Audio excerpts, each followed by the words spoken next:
Welcome to Esan classes. This is Neha Khurana. So guys, आज का जो मेरा टॉपिक है वो है क्लास 8 की सिविक्स, जिसमें हमारा लेसन नंबर 1 है संविधान। और आज संविधान के बारे में मैं आज आपको पूरा का पूरा समझाऊंगी और ये वीडियो बहुत ज़्यादा हेल्पफुल रहेगा जो टैट की प्रिपरेशन कर रहे हैं और जो क्लास 8 के बच्चे हैं। सॉरी, आज पीडीएफ कुछ इस तरह बनी है। नेक्स्ट जो पीडीएफ होगी बहुत अच्छे से होगी, तो इस मोड में आप जो है देखिएगा। तो चलिए शुरू करते हैं हम आज की वीडियो। और वीडियो ज़रा सा भी आपको अच्छा लगे तो प्लीज़ लास्ट में आप लाइक शेयर एंड सब्सक्राइब ज़रूर करके जाइएगा। तो चलिए गाइज, आज की वीडियो हम शुरू करते हैं। संविधान। संविधान क्या कहता है? संविधान, बड़े समाज में कई अलग अलग समुदाय एक साथ रहते हैं, वहाँ नियमों को आम सहमति के जरिए जो है तय किया जाता है, तो उसको हम क्या कहते हैं? संविधान कहते हैं।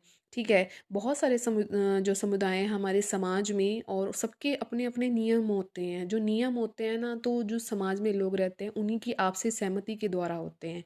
आधुनिक देशों में यह सहमति लिखित रूप में पाई जाती है।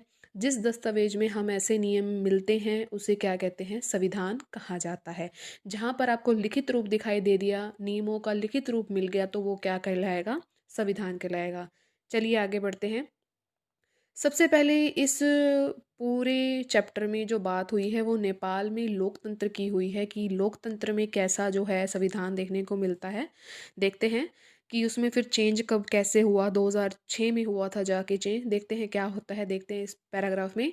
नेपाल एक राजतंत्र था। इसमें क्या था कि जो वहाँ जो था ना, राजा का शासन था। 1990 में बना नेपाल का पिछला संविधान इस सिद्धांत पर आधारित था कि शासन की सर्वोच्च सत्ता सिर्फ राजा के पास होगी और किसी के पास भी आपको नहीं दिखाई देगी। जो नेपाल के लोग थे वो इस चीज़ से बहुत ज़्यादा तंग थे कि राजा के पास ही सब कुछ है। तो नेपाल के लोग कई दशक से लोकतंत्र की स्थापना के लिए जन आंदोलन जो है करते चले आ रहे थे। कई दशक लग गए उनको, समझ रहे हैं आप? तो इसी संघर्ष के फलस्वरूप 2006 में, याद रखिएगा, 1990 में जो ये संघर्ष शुरू हुआ था और 2006 में जाकर जो है कि आखिरकार उन्हें क्या मिला कि राजा की सत्ता को ख़त्म करने में उनको क्या मिल गई? कामयाबी मिल गई। नेपाल के लोग लोकतंत्र के रास्ते पर चलना चाहते थे। इसके लिए उन्होंने नया संविधान चाहिए था। ठीक है, वो राजा के अधीन रहना नहीं चाहते थे, वो लोकतंत्र के रास्ते पे रहना चाहते थे। वे पिछले संविधान को इसलिए नहीं अपनाना चाहते थे क्योंकि उसमें आदर्श ही नहीं थे, किसी भी तरह के कोई आदर्श नहीं थे। कोई राजा जो है अपनी मर्जी से सारे काम कर रहा था। जो वे नेपाल के लिए चाहते थे, जिनके लिए वे लड़ते रहे थे, जो नेपाल के लिए वो कर सकते थे, सभी लोग मिलकर, वो राजा अकेला नहीं कर सकता था। तो वो यूं चाहते थे कि संविधान को बदला जाए, तो तभी वो लोकतंत्र चाहते थे। तो गाइज, अप्रैल 2006 में राजा को तृतीय संसद बहाल करके राजनीतिक दलों को सरकार बनाने का मौका देना पड़ा। देखते हैं फिर आगे क्या हुआ कि 2008 में, फिर जैसे 2006 में बात चली थी, तो 2008 में राजतंत्र को खत्म करने के बाद नेपाल क्या था? लोकतंत्र बन गया था। देखिए कितना टाइम लग गया। 1990 से शुरू हुई बात, तो एक्चुअल जो कहे तो 2008 में जाकर ना इसको सफलता मिली। ओके। और 2015 में नेपाल के लोगों ने अपने देश के लिए नया संविधान अपनाया। देखिए कितना लंबा टाइम, सही कहा है, कई दशक लग गए। तो 1990 से 2015 तक का टाइम जो है नेपाल में लोकतंत्र के लिए जो है संघर्ष किया बहुत सारे उनके नागरिकों ने। ये याद रखिएगा। अल्पसंख्यकों पर बहुसंख्यकों की निरुकंशता या दबदबे पर प्रतिबंध लगाना भी संविधान का महत्वपूर्ण कार्य है। अब ये इतना कुछ है कि बताया गया है इसमें कि अल्पसंख्यक है कोई छोटी, जिसपे कि कहे ना कि जिसकी छोटे काउंटिंग हो, उस पर बड़ी काउंटिंग का दबाव पड़ रहा हो, तो उसको भी दबाना, जैसे होता है ना कि उसके दबदबे को दबाना बहुत ज़्यादा ज़रूरी हो जाता है। तो यही इसमें है कि अगर आप जो है ना पूरी ऐसे लैंग्वेज समझ नहीं सकते ना बच्चे, तो छोटा सा समझ लो, मतलब वो क्या कहना चाहता है। अल्प मतलब थोड़ा, बहु मतलब ज़्यादा। बहू जो है अल्पों पर बहुत ज़्यादा अत्याचार कर रहे थे, और उस पर प्रतिबंध लगाना यानी कि उसको रोकना भी क्या है? संविधान का महत्वपूर्ण कार्य है। यह दबदबा एक समुदाय द्वारा दूसरे समुदाय के ऊपर भी हो सकता है, एक पूरा समुदाय दूसरे समुदाय पर भी कर सकता है, और बहुसंख्यक अल्पसंख्यकों पर भी कर सकता है, जिसे अंतर सामुदायिक वर्चस्व कहते हैं। या फिर एक ही समुदाय के भीतर कुछ लोग दूसरे को दबा सकते हैं, जिसे अंतः सामुदायिक वर्चस्व कहते हैं। ये दोनों डेफिनेशन आपसे पूछी जा सकती है कि अंतर और अतः में क्या फ़र्क है। तो अंतर हो गया कि एक समुदाय दूसरे समुदाय पर है दबदबा कर सकता है, और अतः क्या होता है कि जो एक ही समुदाय है अपने ही जो निजी जो हैं लोग हैं उनके ऊपर दबदबा करता है, तो वो अतः सामुदायिक हो गया, वर्चस्व हो गया। तो ये चीज़ आपको याद रखनी है। चलिए आगे बढ़ते हैं। अब बात करेंगे हम भारत के संविधान की, इसमें क्या क्या कहा गया है। पहली दो वीडियो में मैंने बहुत अच्छे से आपको बताया, और जो नेक्स्ट वीडियो होगी वो बहुत इंटरेस्टिंग रहेगी। दोनों वीडियो की लिंक मैं नीचे डिस्क्रिप्शन बॉक्स में डाल दूंगी, तो प्लीज़ उसको भी देखिएगा। हड़बड़ा इसलिए रही हूँ कि बेटी सो रही है। भारत का संविधान क्या है। भारत के संविधान में, भारत में संविधान का गठन कैसे किया जाए, यह काम किसी एक आदमी का वश का नहीं है, बिल्कुल नहीं है। एक आदमी नहीं कह सकते कि एक आदमी ने मिलकर जो है संविधान बनाया है, ऐसा कुछ नहीं है। इसमें लगभग 300 लोगों ने योगदान दिया, जो 1946 में गठित की गई संविधान सभा के सदस्य थे। 1946 में संविधान सभा के सदस्य थे, मैंने आपको बताया है ये सब। और भावी संविधान के निर्माण वे के लिए अगले 3 साल तक संविधान सभा की जो है बैठकें होती रही। 1946 में जो है स्टार्टिंग हुई और 1949 तक गए तो इसके लिए बैठकें होती रही। तो ये चीज़ आपको याद रखनी है, बहुत बड़ा कनेक्शन है इन दोनों में। बाबा साहेब डॉक्टर भीमराव अंबेडकर को भारतीय संविधान का जनक कहा जाता है। डायरेक्ट क्वेश्चन आपसे पूछा जाता है, और 8 क्लास के बच्चों को इतना तो पता ही होना चाहिए कि किसे संविधान का जनक कहा जाता है। तो डॉक्टर भीमराव अंबेडकर को भारतीय संविधान का जनक कहा जाता है। इनका क्या विश्वास था। इनका विश्वास था कि संविधान सभा में उनकी हिस्सेदारी से अनुसूचित जातियों को संविधान के प्रारूप में कुछ सुरक्षात्मक व्यवस्था मिली है। ठीक है, तो छुआछूत उस टाइम बहुत ज़्यादा प्रचलित थी, तो इनको यूं था कि जो अनुसूचित जातियां हैं उनको कुछ ना कुछ ऐसे जो हैं, कह सकते हैं संविधान में उनको जगह मिलनी चाहिए, उनके लिए सुरक्षा होनी चाहिए, उनको व्यवस्था देनी चाहिए। तो भीमराव अंबेडकर जी आगे आए थे और उनको संविधान का जनक भी कहा जाता है। अब अनुच्छेदों की यहाँ बात आ गई, अनुच्छेद पढ़ लेते हैं, बहुत ज़्यादा इंपॉर्टेंट है ये। अनुच्छेद 17 में क्या है। अस्पृश्यता या छुआछूत का उन्मूलन किया जाए, ये मैं आपको पढ़ा चुकी हूँ। इसका मतलब ये है कि अब कोई भी व्यक्ति दलितों को पढ़ने, मंदिरों में जाने, सार्वजनिक सुविधाओं का इस्तेमाल करने से नहीं रोक सकता। ये नहीं है कि हम इसको छू नहीं सकते तो ये जगह पे नहीं जा सकता, ऐसा कुछ भी नहीं है। ये अनुच्छेद 17 के अंडर आता है, तो ये जरूर आप याद रखिएगा। मतलब यह है कि छुआछूत गलत है, लोकतांत्रिक सरकार इस तरह के आचरण को बर्दाश्त नहीं करेगा, बिल्कुल भी नहीं करेगा, और अस्पृश्यता एक दंडनीय अपराध है। अनुच्छेद 15 में क्या कहता है कि भारत के किसी भी नागरिक के साथ धर्म, नस्ल, जाति, लिंग या जन्म स्थान के आधार पर भेदभाव नहीं किया जाएगा। ये 15 के अंडर है, इसको कुछ भी समझाने वाली कोई बात नहीं है, बस आपको याद रखना है कि अनुच्छेद 17 में तो है छुआछूत से रिलेटेड, 15 में है कि किसी तरह के से किसी भी तरीके से किसी भी व्यक्ति के साथ किसी भी प्रकार का कोई भी भेदभाव नहीं किया जा सकता। बस आप इसी तरह याद कर सकते हैं। अनुच्छेद 21 में है कि जीवन के अधिकार में भोजन का अधिकार भी शामिल होता है, इसलिए अदालत ने राज्य का आदेश दिया है कि वह दोपहर की भोजन की योजना बनाए, जिसे मिड डे मील कहते हैं, सरकारी स्कूलों में बहुत प्रचलित है अब। और इसमें क्या होता है कि एक टाइम का जो खाना है तो भोजन जो है मुहैया करवाया जाए, और इसी अनुच्छेद के अनुसार जीवन के अधिकार का दायरा जो है बहुत ज़्यादा क्या हो जाता है, कहीं ना कहीं व्यापक हो जाता है। तो ये किसके अंडर आता है, भोजन का अधिकार 21 अनुच्छेद के अनुसार। ओके, जीवन का मतलब केवल जैविक अस्तित्व बनाए रखने से कहीं ज़्यादा होता है। कुछ नहीं है कि हाँ हम ये कहीं कि जैविक हम जो चीज़ें खा रहे हैं, हम रह रहे हैं, जीत रहे हैं, ऐसा कुछ नहीं है, उससे ज़्यादा है जीवन का मतलब। इसका मतलब ये नहीं है कि कानून के द्वारा तय की प्रक्रिया जैसे मृत्यु दंड देने और उसे लागू करने के अलावा और किसी तरीके से किसी को जो है हम उसकी जान नहीं ली जा सकती है, ऐसा कुछ नहीं है। जीवन के अधिकार का ये आयाम है, इस अधिकार का इतना ही महत्वपूर्ण पहलू है कि आजीविका या अधिकार भी इसमें जो है शामिल होता है। आजीविका, आजीविका मतलब क्या, जिसे हम कमाते हैं, अर्निंग जिसको बोलते हैं, तो वो आजीविका में आती है। क्योंकि कोई भी व्यक्ति जीने के साधनों यानी आजीविका के बिना जीवित नहीं रह सकता। जीवन इस पूरे पैराग्राफ में ये कहना चाहता है कि जीवन वो नहीं है जो हम जीते हैं, मतलब जो हम सांस लेते हैं, जो हम जैविक क्रियाएं करते हैं, वो जीवन नहीं है। जीवन के अंदर इंक्लूडिंग है आजीविका, जो व्यक्ति अर्न करता है अपने लिए, अपने परिवार के लिए। और ये ट्रुथ है आज का कि आजीविका के बिना कोई भी व्यक्ति जो है जीवित नहीं रह सकता। तो ये चीज़ आपको याद रखनी है। इस अनुच्छेद के अंतर्गत पानी के अधिकार को जो है जीवन के अधिकार का हिस्सा माना गया है। ठीक है, पानी के अधिकार यानी कि पानी का अधिकार भी जीवन जो है जीवन के लिए बहुत ज़्यादा ज़रूरी है। उच्च न्यायालयों और सर्वोच्च न्यायालयों ने भी कई मुकदमों में ये कहा है कि सुरक्षित पेयजल का अधिकार भी मौलिक अधिकारों में से एक है। ये चीज़ आपको याद रखनी है। 2007 में क्या हुआ था कि आंध्र प्रदेश उच्च न्यायालय ने पानी में गंदगी के सवाल पर महबूब नगर जिले के एक किसान द्वारा लिए गए पत्र के आधार पर चली सुनवाई में इस बात को फिर से दोहराया था। तो जस्ट एज ए नॉलेज ये आपको याद होना चाहिए। नेक्स्ट है सुभाष कुमार बनाम बिहार राज्य। ये 1991 की एक बात है जो एनसीईआरटी में बताई गई है।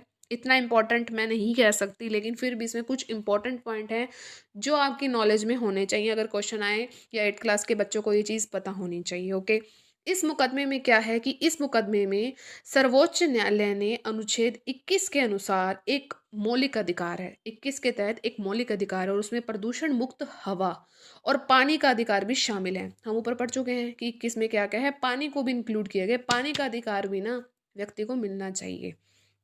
और एक और चीज़ इंक्लूड होगी है प्रदूषण मुक्त हवा। तो ये भी चीज़ आप याद रखिएगा। यह सरकार की जिम्मेदारी है कि वे प्रदूषण पर अंकुश लगाने, नदियों को साफ रखने और जो दोषी हैं उन पर भारी जुर्माना लगाने के लिए कानून और प्रक्रियाएं तय करें। ये सिर्फ और सिर्फ किसके द्वारा हो सकता है? सरकार के द्वारा हो सकता है और किसी के द्वारा नहीं हो सकता। गाड़ी से उत्सर्जित धुआं पर्यावरणीय प्रदूषक का एक बहुत बड़ा स्रोत है। 1998 के बाद सर्वोच्च न्यायालय ने अपने कई फैसलों में ये आदेश दिया कि दिल्ली में बहुत इसमें जो है ना फोकस किया गया है दिल्ली पर, कि दिल्ली में डीजल से चलने वाली सभी सार्वजनिक वाहन जो हैं वो सीएन ईंधन से चलेंगे। ठीक है, इस इन प्रयासों में सीएनजी कॉम्प्रेस नेचुरल गैस, इन प्रयासों से दिल्ली जैसे शहरों के वायु प्रदूषण में जैसे काफ़ी गिरावट आएगी। ये वो बोल रहे थे, जो सरकार बोल रही थी कि सीएनजी से ऐसा होगा, लेकिन फिर क्या हुआ? Centre for science and environment नई दिल्ली की ताज़ा रिपोर्ट के अनुसार हवा में विषैले पदार्थों का स्तर काफ़ी ऊंचा है। ये विषैले पदार्थ पेट्रोल की बजाय जो है ना डीजल से चलने वाली बसों के कारण पैदा हुए हैं। वो ये बोल रहे हैं, वो ये बोल रहे हैं, देखते हैं क्या है, कुछ समझ नहीं आता किसी की भी। चलिए आगे बढ़ते हैं। हमारा जो है टॉपिक पढ़ते हैं अगला, अनुच्छेद 22। इसमें क्या कहता है? प्रत्येक व्यक्ति को एक वकील के जरिए अपना बचाव करने का मौलिक अधिकार प्राप्त है। प्रत्येक व्यक्ति को, अगर कोई जुर्म भी करता है तो उसको ये है कि वो एक वकील के जरिए अपना बचाव कर सकता है और उसको एक मौलिक अधिकार है। अनुच्छेद 22 और फौजीदारी कानून में प्रत्येक गिरफ्तार व्यक्ति को निम्नलिखित जो है मौलिक अधिकार दिए गए हैं। देखते हैं कौन कौन से हैं। फौजीदारी कानून भी इसमें जो ऐड हो गए हैं। गिरफ्तारी के समय उसे ये जानने का अधिकार है कि गिरफ्तारी किस कारण से की जा रही है। बहुत बार ऐसा फिल्मों में भी अगर हम देखें तो कई बार ऐसा होता है उनको बताते नहीं तो उठा के ले जाते हैं। ठीक है, तो उनको जानने का अधिकार है। अगर ये तब जानने का अधिकार है कि अगर प्लस में उनके फौजीदारी कानून होंगे। ओके, तो गिरफ्तारी के समय उन्हें ये जानने का अधिकार है अनुच्छेद 22 के अनुसार कि गिरफ्तार कर रहे हैं, गिरफ्तारी किस कारण से की जा रही है। और गिरफ्तारी के 24 घंटे के भीतर मजिस्ट्रेट के सामने पेश होने का भी उनको अधिकार है। गिरफ्तारी के दौरान या हिरासत में किसी भी तरह के दुर्व्यवहार या यातना से बचने का उनको अधिकार है। पुलिस हिरासत में दिए गए इकबालिया बयान को आरोपी के खिलाफ सबूत के तौर पर जो है इस्तेमाल नहीं किया जा सकता। 15 साल से कम उम्र के बालक और किसी भी महिला को केवल सवाल पूछने के लिए थाने में नहीं बुलाया जा सकता। अगर कुछ वो आरोपी हैं तो आप ला सकते हो, ऐसे नहीं ला सकते। सर्वोच्च न्यायालय ने किसी भी व्यक्ति को, ध्यान से सुनिएगा, उन्होंने किसी भी व्यक्ति को मतलब गिरफ्तारी, हिरासत और पूछताछ के बारे में पुलिस व अन्य संस्थाओं के लिए कुछ खास शर्त और प्रतिकाएं जो है ना तय की है। सर्वोच्च न्यायालय ने काम किया और इन नियमों की डी के बसु दिशा निर्देश कहा जाता है। इनमें से कुछ इस प्रकार हैं कि इन्होंने कुछ निर्देश दिए हैं, वो अब आपको बता रही हूँ कि गिरफ्तारी या जांच करने वाले पुलिस अधिकारी की पोशाक पर उसकी पहचान, नाम पट्टी और पद जो है स्पष्ट और सटीक होना चाहिए, तो पता लगे कि ये पुलिस ऑफिसर है। डी के बसु के अनुसार, ये ध्यान रखिएगा। स्टेटमेंट ऐसी की ऐसी भी आ सकती है और 8 क्लास के बच्चे आप भी ध्यान से सुनिएगा कि डी के बसु के अनुसार ये सब कुछ है। गिरफ्तारी के समय अरेस्ट मेमो के रूप में गिरफ्तारी संबंधी पूरी जानकारी का कागज तैयार किया जाए उसमें गिरफ्तारी के समय व तारीख का उल्लेख होना चाहिए कि कब तारीख मतलब किस डेट को हुई है और कौन से समय पे हुई है। उसके सत्यापन के लिए कम से कम एक गवाह का होना चाहिए। वह गिरफ्तार सदस्य के परिवार का व्यक्ति भी हो सकता है। अरेस्ट मेमो पर गिरफ्तार होने वाले व्यक्ति के जो हैं दस्तखत भी होने चाहिए। ओके, तो ये सब चीज़ें होनी चाहिए। गिरफ्तार किए गए, हिरासत में रखे गए या जिससे पूछताछ की जा रही है, ऐसे व्यक्ति को अपने किसी संबंधी या दोस्त या शुभचिंतक को जानकारी देने का भी अधिकार है कि वो जिससे अपना बचाव कर सके। जब गिरफ्तार व्यक्ति का दोस्त या संबंधी उस जिले से बाहर रहता है तो गिरफ्तारी के 8-12 घंटे के भीतर उसे गिरफ्तारी के समय, स्थान और हिरासत की जगह के बारे में जानकारी जो है भेज दी जानी चाहिए। तो ये सब कुछ है, DK बसु ने बताया है। तो गिरफ्तार हो जाएं, ये किस किस को बता सकते हैं, कैसे कर सकते हैं, तो ये आपको इस पूरे प्रक्रम में बताया गया है। अब देखेंगे अनुच्छेद 39A के अनुसार क्या है कि ऐसे नागरिकों को वकील मुहैया कराने की जिम्मेदारी राज्य के ऊपर सौंपी गई है कि जो गरीबी या किसी और वजह से जिनकी आर्थिक स्थिति मजबूत नहीं है तो वो वकील नहीं रह सकते। तो ये 39A के अनुसार आता है। नेक्स्ट हमारा टॉपिक है आदिवासी। देखते हैं इसमें क्या है। भारत की लगभग 8% आबादी आदिवासियों की है। 8%, याद रखिएगा। आदिवासियों को जनजाति भी कहा जाता है। क्या कहा जाता है? जनजाति। सरकारी दस्तावेजों में आदिवासियों के लिए इसी शब्द का क्या किया जाता है? इस्तेमाल किया जाता है। जनजाति कहा जाता है उन्हें। आदिवासी समुदायों की एक सरकारी सूची भी बनाई जाती है और अनुसूचित जनजातियों को कई बार अनुसूचित जातियों के साथ मिलाकर भी देखा जाता है। यानी उसमें जनजाति और जाति जो है दोनों ही क्या रहती हैं? इंक्लूड रहती हैं। 19वीं सदी में बहुत सारे आदिवासियों ने ईसाई धर्म को अपनाया था और आधुनिक आदिवासी इतिहास में एक जो है महत्वपूर्ण धर्म बन गया था। ये काम जो हुआ था गाइस वो 19वीं सदी में हुआ था। आदिवासियों ने संथाली बोलने वालों की संख्या सबसे ज्यादा थी। ये चीज आपको याद रखनी है कि संथाली भाषा है, उसके बोलने वालों की संख्या बहुत ज्यादा थी। उनकी अपनी पत्र पत्रिकाएं निकलती थी जो आज भी आपको इंटरनेट पे मिल जाएंगी। औपनिवेशिक शासन से पहले आदिवासी समुदाय शिकार और चीजें बनाकर जो है आजीविका चलाते थे। औपनिवेशिक शासन, या भी कह सकते हैं कि जब शासन चल रहा था ब्रिटिश का तो उससे पहले की मतलब कि ये काम करता था। वे संतांत्रिक खेती के साथ साथ लंबे समय तक एक स्थान पर भी खेती करते थे। ठीक है, खेती जैसे होता है ना कि स्थानांतरण हो गया कि एक जगह से हम दूसरी जगह पर जा रहे हैं, लेकिन कई बार ऐसा भी होता था कि वो एक स्थान पर भी क्या करते थे? खेती करते थे। वीडियो थोड़ा लंबा हो जाएगा गाइज, लेकिन हमारा जो है टॉपिक पूरा हो जाएगा। पार्ट 2 में नहीं हो सकता। इसके बाद क्या है कि झारखंड और आसपास के इलाकों में आदिवासी जो हैं 80-30 1830 के दशक से बहुत बड़ी संख्या में भारत और दुनिया के अन्य इलाकों मॉरिशस, कैरिबियन और यहाँ तक कि ऑस्ट्रेलिया में भी जाते रहे थे। तो इसमें कुछ याद करना ही है, इसमें कुछ समझाने वाला नहीं है। भारत का चाय उद्योग असम में उनके श्रम के बूते ही अपने पैरों पर खड़ा हो पाया है। आज अकेले असम में, याद रख लीजिएगा ये बात, आज अकेले असम में ही 70 लाख आदिवासी हैं। इस विस्थापन की कहानी भी भीषण कहानियों, यातना, विरह और मौत की कहानी रही है। 19वीं सदी में इन पलायन के कारण 5 लाख जो आदिवासी थे वो मौत के मुंह में जा चुके थे। याद रखना है आपको। उड़ीसा के कालाहांडी जिले में स्थित न्यायमगिरी पहाड़ी, ये डोगरिया के कोंड नामक आदिवासी समुदाय का इलाका है। दोबारा पढ़ रही हूँ, उड़ीसा के कालाहांडी जिले में स्थित न्यामगिरी पहाड़ी और डोंगरिया कोंड नामक आदिवासी समुदाय इसका इलाका है। और न्यामगिरी जो है इस समुदाय का पवित्र पर्वत है और एक बड़ी एल्यूमिनियम कंपनी यहाँ खान और शोधक जो है संयंत्र लगाना चाहती है। यह योजना इस आदिवासी समुदाय को विस्थापित कर देगी। इस समुदाय के लोगों ने इस प्रस्तावित योजना को जमकर विरोध किया। उनकी जगह थी, लेकिन जो यहाँ पे लोग थे उसका उन्होंने जमकर विरोध किया। और आदिवासी लगभग 10,000 तरह के जो है पौधों का इस्तेमाल करते हैं। उनमें से लगभग 8,000 जो है प्रजातियां दवाइयों के तौर पर और 325 प्रजातियां जो है गाइज वो कीटनाशकों के तौर पर यूज की जाती है। 425 गोंद रेशम और डाई के तौर पर, 550 रेशों के लिए, 3500 है भोजन के लिए। जब आदिवासी समुदाय वन भूमि पर अपना अधिकार खो देते हैं तो ये सारी जो ज्ञान संपदा भी खत्म हो जाती है। यानी कहने का मतलब ये है कि यहाँ पर जो जितने भी आपको जो काउंटिंग बताई गई है, अगर उनका अधिकार वहाँ पर खो गया है तो ये सब कुछ ये जो है इनका जितनी भी इनकी ज्ञान है, जितनी भी इनकी संपत्ति है वो कहीं ना कहीं खत्म हो जाती है। अब यहाँ बात की गई है कि भारत में 104 राष्ट्रीय पार्क हैं, 40,501 वर्ग किलोमीटर के अंडर, 543 वन्य जीव अभ्यारण्य हैं। जनरल नॉलेज का है, ये ऐसे इलाके हैं जहाँ मूल रूप से आपको आदिवासी रहा करते हैं, अब उन्हें वहां से उजाड़ दिया गया है। ठीक है, तो ये चीज़ आप याद कर सकते हैं। अब वे इन जंगलों में रहने की कोशिश करते हैं तो उन्हें घुसपैठिया कहा जाता है, उनको अपनी ही जगह पे घुसपैठिया कहा जाता है। आदिवासी कार्यकर्ता सी के जानू का आरोप है कि आदिवासियों के संवैधानिक कानून का उल्लंघन करने वालों में विभिन्न प्रदेशों की सरकारें भी पीछे नहीं है।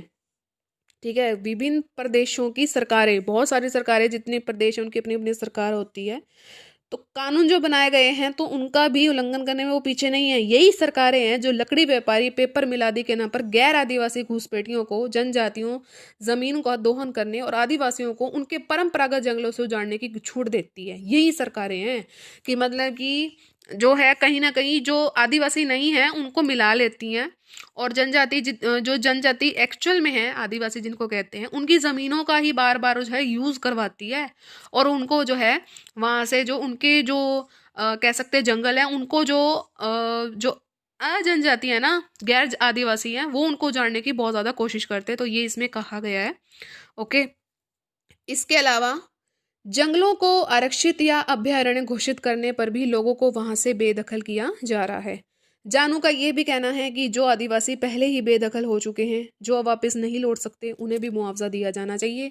इसका मतलब सरकार ऐसी योजनाएं बनाए जिनके सहारे वे नए स्थानों पर रह सके और काम कर सके। जब सरकार आदिवासियों से छीनी गई जमीन पर औद्योगिक या अन्य परियोजनाओं के निर्माण के लिए बेहिसाब पैसा खर्च रखते हैं, तो इन विस्थापितों को पूर्ण निवास देने के लिए मामूली सा खर्च क्यों नहीं दे सकते। देखिए, ये पूरी ना एक कह सकते स्टोरी बनी हुई है। ऐसा कुछ नहीं है कि अगर मैं इसको हटा देती तो आपका काम ना बनता। एक जनरल नॉलेज का भी ज़रूरी होता है कि हमें ये चीज़ पता होनी चाहिए। ओके, वीडियो अच्छी लग रही हो तो प्लीज़ अब लाइक ज़रूर कर दीजिएगा, बहुत मेहनत करी है मैंने। केंद्र सरकार ने हाल ही में अनुसूचित जनजाति एवं अन्य परंपरागत वनवासी वन अधिकार जो है मान्यता अधिनियम 2006 इन्होंने जो है पारित किया है। इस कानून में क्या कहा है, इस कानून की प्रस्तावना में कहा गया है कि यह कानून जमीन और संसाधनों पर वन्य समुदायों के अधिकारों को मान्यता देने के कारण उनके साथ हुआ है, और इसमें क्या है कि ऐतिहासिक अन्यायों को दूर करने के लिए पारित किया गया है। ये जो केंद्र सरकार द्वारा है, ये एक बार नाम देख लीजिए, अनुसूचित जनजाति और अन्य परंपरागत वनवासी वन अधिकार मान्यता अधिनियम 2006 में कहा गया है कि जितना भी अन्याय हो रहा है उनको दूर किया जाए। इस कानून में वन्य समुदायों को घर के आसपास जमीन, खेती और चराई योग्य जमीन और गैर लकड़ी वन उत्पादों पर उनके अधिकारों को क्या दी गई है, मान्यता दी गई है। तो ये चीज़ बहुत बढ़िया करी है इन्होंने। इस कानून में यह भी कहा गया है कि वन एवं जैव विविधता संरक्षण भी वनवासियों के लिए कितनी ज़्यादा ज़रूरी है। गाइस, अब हम पढ़ेंगे संघवाद।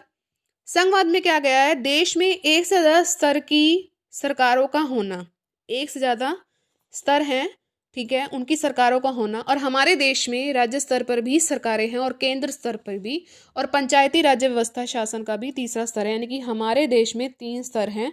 ये आपको याद रखना है। जब संविधान सभा ने सार्वभौमिक वयस्क मताधिकार के सिद्धांत को स्वीकृति दी थी, तो सभा के सदस्य जो A.K. अय्यर जी हैं, इन्होंने कहा था कि यह कदम आम आदमी और लोकतांत्रिक शासन की सफलता में गहरी आस्था का द्योतक है, और इस विश्वास पर आधारित है कि वयस्क मताधिकार के जरिए लोकतांत्रिक सरकार की जो है स्थापना ज्ञानोदय लाएगी। ठीक है, इसमें कुछ भी ऐसा समझाने वाला नहीं है। एक बार जो है डेफिनेशन को दोबारा पढ़ लेंगे तो समझ आ जाएगी आपको। 1934 में भारतीय राष्ट्रीय कांग्रेस ने संविधान सभा के गठन की मांग की थी, पहली बार अपनी अधिकृत नीति में जो है शामिल किया था। काफ़ी इंपॉर्टेंट है, ये जरूर याद कर लीजिएगा। और 1946 में संविधान सभा का क्या हुआ, गठन किया गया। अब हमारा नेक्स्ट टॉपिक है संसदीय शासन पद्धति। इस पद्धति में सरकार के सभी स्तरों पर प्रतिनिधियों का चुनाव लोग खुद करते हैं।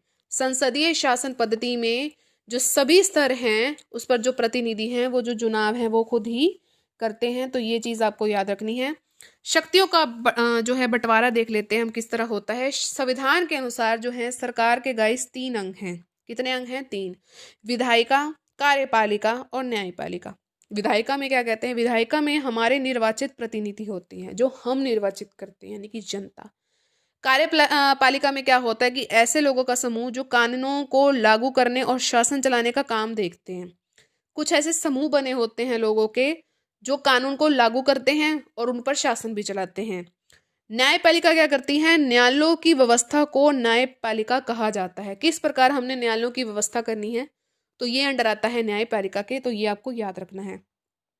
नेक्स्ट है हमारा मौलिक अधिकार। ये मौलिक अधिकार मैं आपको करवा चुकी हूँ, वैसे आप एक बार देख पढ़ सकते हैं कि मौलिक अधिकार वाला खंड भारतीय संविधान की अंतरात्मा भी कहलाता है। काफी इंपॉर्टेंट लाइन है, जरूर याद कर लीजिएगा। और डॉक्टर अंबेडकर ने कहा था कि इनका दोहरा उद्देश्य है कि पहला, हर एक नागरिक ऐसी स्थिति में है वे अधिकारों के लिए दावेदारी कर सके। दूसरा, ये एक अधिकार है हर उस सत्ता और संस्था के लिए बाध्यकारी है जिसे कानून बनाने का जो है अधिकार दिया गया है। ठीक है। और मौलिक अधिकारों के अलावा हमारे संविधान में एक खंड नीति निर्देशक तत्व भी है, और संविधान सभा के सदस्यों ने ये खंड इसलिए जोड़ा ताकि और जो है सामाजिक व आर्थिक सुधार जो है लिया जा सके। नेक्स्ट वीडियो मेरी इसी नीति निर्देशक तत्व पे ही होगी। काफी इंपॉर्टेंट है और ये हमें जरूर पता होने चाहिए। लास्ट हमारा धर्मनिरपेक्षता। इसमें क्या है कि धर्मनिरपेक्ष राज्य वह होता है जिसमें राज्य अधिकृत रूप से किसी भी धर्म को राजकीय धर्म के रूप में वो बढ़ावा नहीं देता। कोई भी धर्म हो, हिंदू, मुस्लिम, सिख, ईसाई, उसको ये नहीं कहेगा कि हाँ भाई कि मैंने तेरे को बढ़ावा दे दिया, उसको राजकीय दर पर जो है एक बहुत बड़ा ओहदा दे दिया। उस सरकार के लिए जो है सभी के सभी धर्म समान है। तो वीडियो बहुत ज़्यादा लंबा हो गया है, 26 मिनट की वीडियो हो गई है। और मुझे ये बताना कि अब आपको ये वीडियो कैसे लगी। बहुत मेहनत लगी है और आगे आपको सबके ही हैंड रिटन नोट्स ही मिलेंगे। पूरी की पूरी कोशिश रहती है कि हैंड रिटन नोट्स रहे, आपको पूरी की पूरी बुक ना पढ़नी पड़े, काफ़ी मुश्किल होती है। आप बताइए कि वीडियो कैसा लगा, कमेंट में ज़रूर बताइएगा। ज़्यादा से ज़्यादा लाइक, शेयर, सब्सक्राइब ज़रूर कीजिएगा। साथ में जो बेल आइकन है उसको हिट जरूर कीजिएगा, जिससे क्या होगा, और ऑल पर क्लिक कीजिएगा, जिससे क्या होगा, जिससे जितने भी आगे मेरी वीडियो होंगी उसकी नोटिफिकेशन आपको टाइम टू टाइम मिलती रहेंगी। साथ में मैं आपको बता देती हूँ कि अब मैं एक टेलीग्राम चैनल बना रही हूँ, बिल्कुल न्यू है, फ्रेश है, SN क्लासेस के नाम से है। ये PDF मैं वहीं पर जो है अपलोड कर दूंगी। PDF की अब आपको कोई दिक्कत नहीं होगी।